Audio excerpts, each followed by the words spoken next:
Okay, second video that I'm gonna do.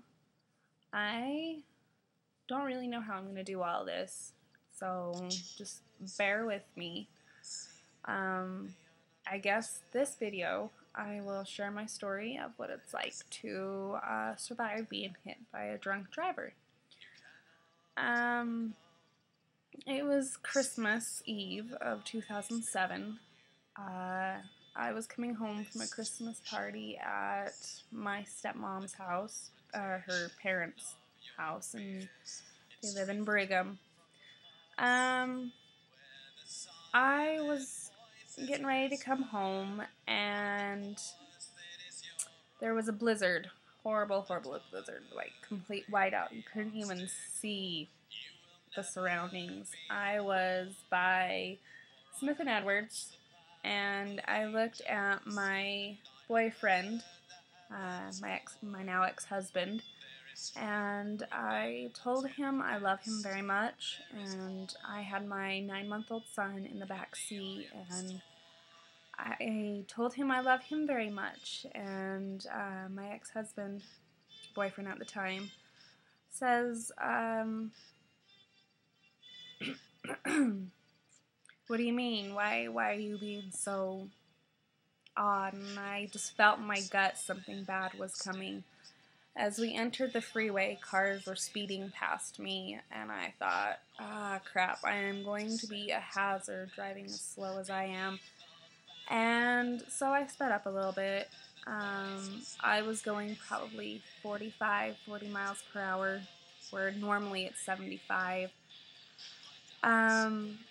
I look up and cars are just stopped, like dead in front of me, and I swerved between 4 cars, and I was just beside myself. Pull over to the side of the road, check to make sure everything is good and everyone's good. I turn on my blinker to pull out and leave, and I get hit.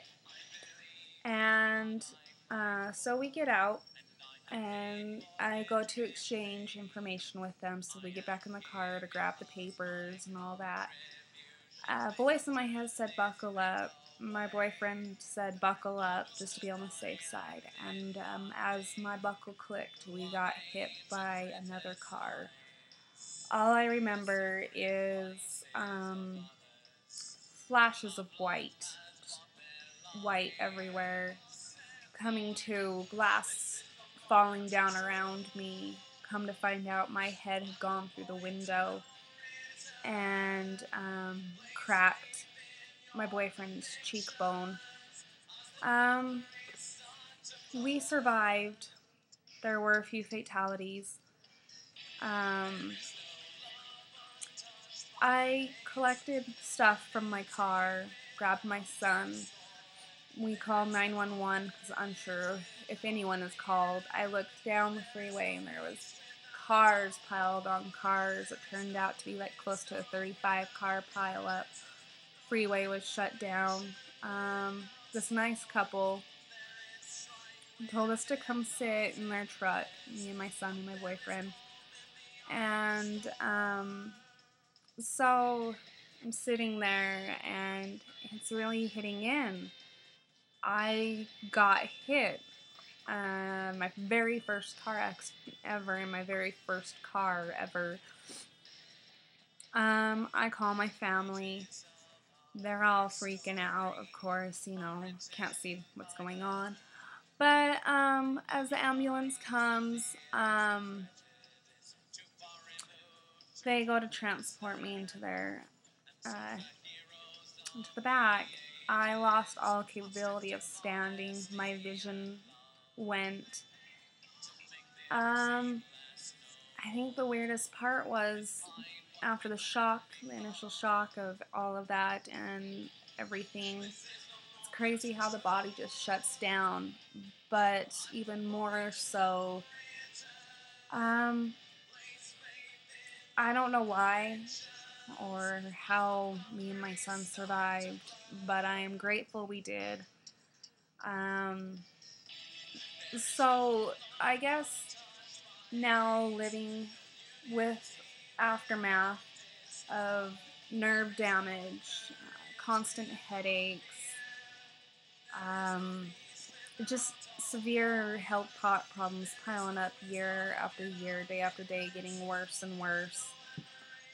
I guess my recommendation is next time you or anyone you know decides, I'm okay, I can drive, I've only had one beer, I've only had 2 beers, I've only had a few mixed drinks. I I strongly suggest you stay where you are or find a ride home because it has forever scarred my life. And I know there are a few people she hit along the way that did not survive. And those families are forever scarred because they've lost their loved ones the day before Christmas.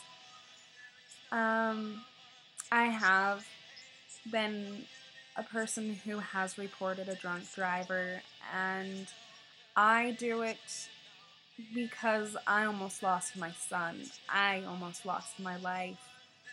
And that is one story, one survival I have endured. And so, I guess if you want to drive drunk, that is karma in your own hands that you're going to have to face, not me. I'm dealing with my own aftermath of someone being irresponsible. And that is my views. That is my survival of drunk driving. And I am against it 100%. There's that video.